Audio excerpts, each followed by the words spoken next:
What I'm about to say will be a surprise to no one who's played Minecraft before, or who's watched videos of Minecraft, or really interacted with the game or its supplementary media, in this case, the work of content creators. The sandbox nature of Minecraft allows it to be anything. People have taken the medium of Minecraft and transformed it completely. For instance, take Decked Out 2 by Tango Tech on the Hermitcraft server.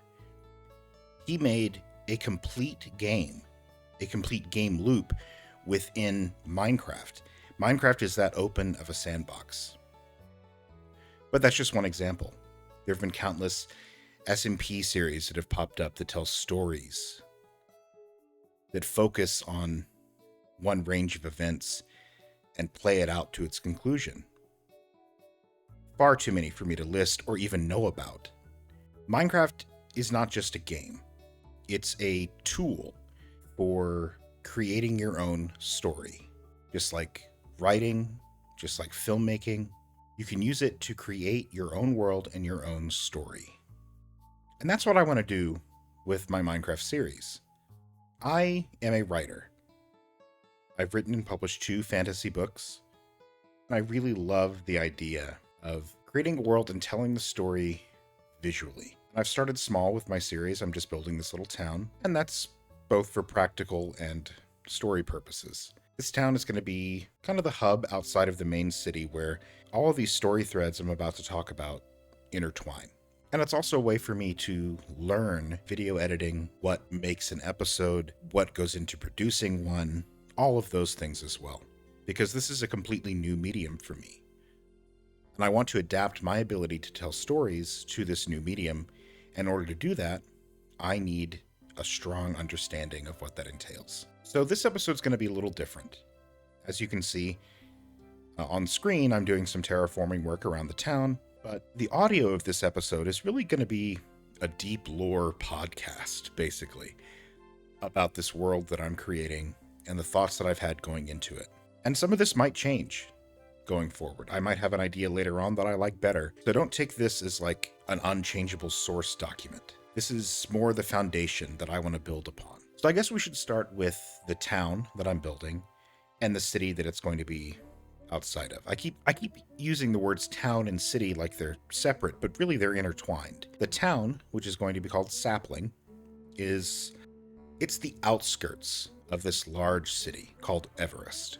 Everest is actually more of a city-state. It's its own independent conglomeration that exerts its own power and doesn't owe any fealty to a king, an emperor.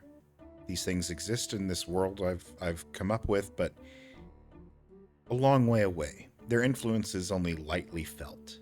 Everest is controlled by a guild council, made up of leaders of the various guilds that run the city. These are the dockworkers, the mages, the lorists, the farmers, the masons, shipwrights, and the merchants. However, these guilds don't all have equal power on the council.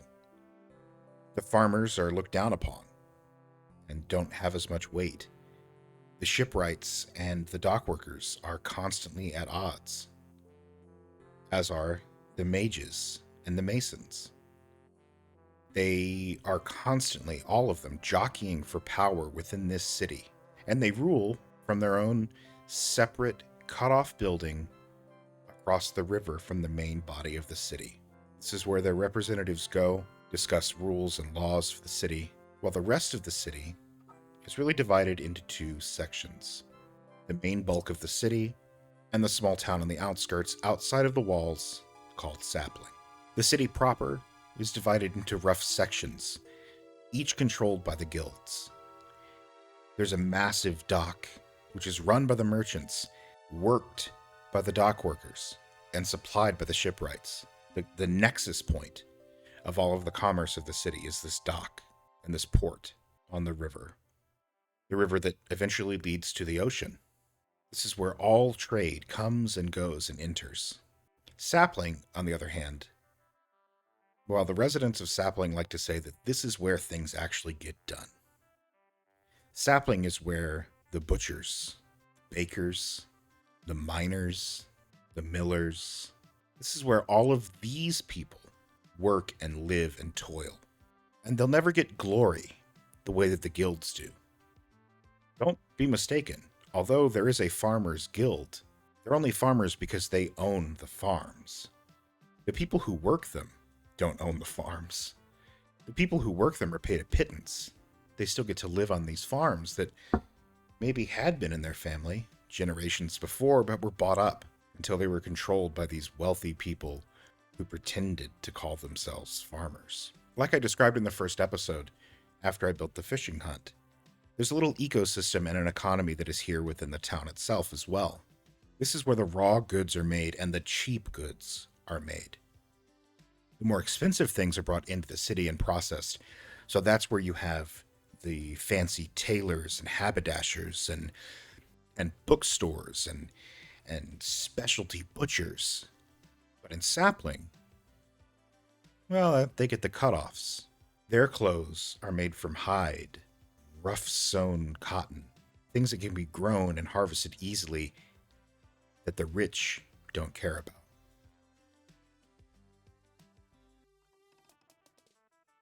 Outside of the city, beyond the farmland, is a massive forest. The people from Sapling say that something lives in the forest and that they can hear it at night, stalking through the undergrowth. Something old, something that humans would call evil. But in truth, it's no more evil than the wind or the rain. It's more a force of nature. And of course, the rich in Everest, they don't believe any of these stories. They view them as peasant folklore, easily ignored and written off. And yet, their trade caravans are extra armored when they go through this forest. Next to Sapling is a lake that feeds out into a small river that eventually leads to the ocean. However, most of the trade takes place in Everest. Some minor commerce happens in Sapling, but none of it that matters. Not in the grand scheme. Here we have fishermen, small farmers, people working every day, their fingers to the bone to get by. While behind them all, they can see the walls of Everest. On the other side of the lake, from Sapling and Everest, is an abandoned dwarven kingdom. No one really knows, in Everest or Sapling, that is, what happened to the dwarves and why their kingdom is abandoned. This kingdom sits in the mountain underneath a massive frozen lake. And slowly, due to the passage of time and the cycling of seasons, this lake has slowly melted and refrozen over and over and over for eons. Until the city they built is now filled with massive columns of ice which stretch from the ground all the way up to the top of the cavernous ceiling.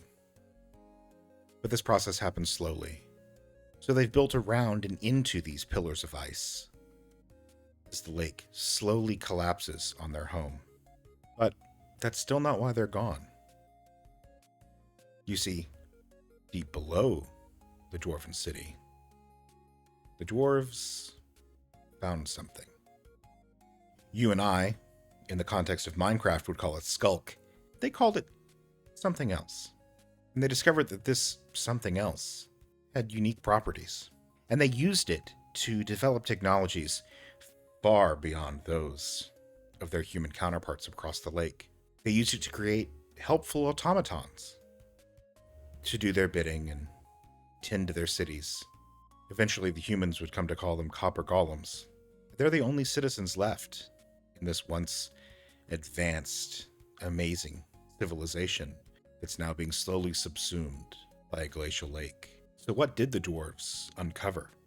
They uncovered something that could sniff them in the darkness, hunt them down where there was no light.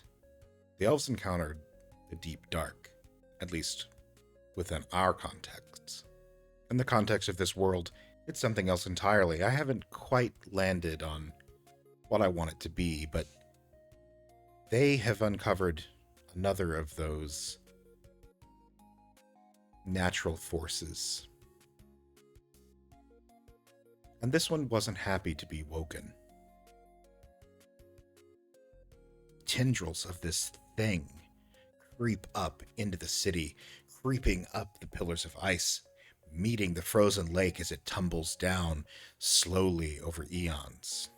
And all that can be heard in the city, the groaning of the copper golems going across their endless, unstoppable work, is the chittering and skittering of what they found deep, deep underground. They say in the forest, there's a shrine, long forgotten, except by those who choose to remember it. And if you leave an offering, you might get something in return. No one in living memory has been able to determine what offering the shrine desires, but that hasn't stopped them trying. Maybe we'll discover it together, and we'll see what happens when you make the right offering at this shrine deep in the woods. The Masons' argument with the mages isn't just one of practicality. The mages are doing something. The Masons are sure of it. They know that in their high towers in their quarter of the city, something is going on. It's dangerous and upsetting. Maybe the mages think they can harness the natural forces that have defeated the dwarves and stalk the woods outside of Sapling. Or maybe they're up to something completely different. All the Masons know is that it might be dangerous. And sure, the occasional ethereal rift opens above the city. But so far, nothing is spilled out of it. From farther away, other city-states and other kingdoms send their goods to Everest, because it's such a hub of commerce. They know that their goods will fetch a good price. So we'll see vessels from other nations docked and en route to and from Everest port. We'll get to walk through the guilds and the massive egalitarian castle they've created just across the river. We'll be able to see exactly what all of the residents of Sapling have to put up with in their daily lives as they live on the edge of this bustling city. And who knows, maybe we'll discover other things, other natural forces. This episode was a little different, but I hope you enjoyed it all the same. As you can see, we've been making progress on the village of Sapling, bringing it to life and making it start to feel cohesive. This canal that you've seen me build and fill in is going to be part of the mill chase for the mill. And I'll explain a mill chase once we get there. I like to explain what these professions are as I build them so that everyone has a bit of understanding in case you don't have all the details. It adds a lot of, I think, a lot of weight and realism to the world when you know why something is and what goes into it and everything that. So if you've enjoyed this kind of weird video and you want to hear more lore or see how the city and the town and everything around it develop, go ahead and subscribe and like the video, because that tells me that you want to see more and that I should spend my time doing this. I love telling stories, and I love coming up with new and exciting ideas and things that haven't been told before. And I think this could be a really cool medium to do that. And very rarely will the stories be told directly. They're going to be more diegetic. They're just going to come from the world and from observations. However, I do have a loose storyline that I'd like the player character to experience, which of course you'll get to experience along with me. If you subscribe and if we make it that far. So that's going to do it for this week. I hope you enjoyed it, and I hope it gives you something to look forward to. In the meantime, happy crafting.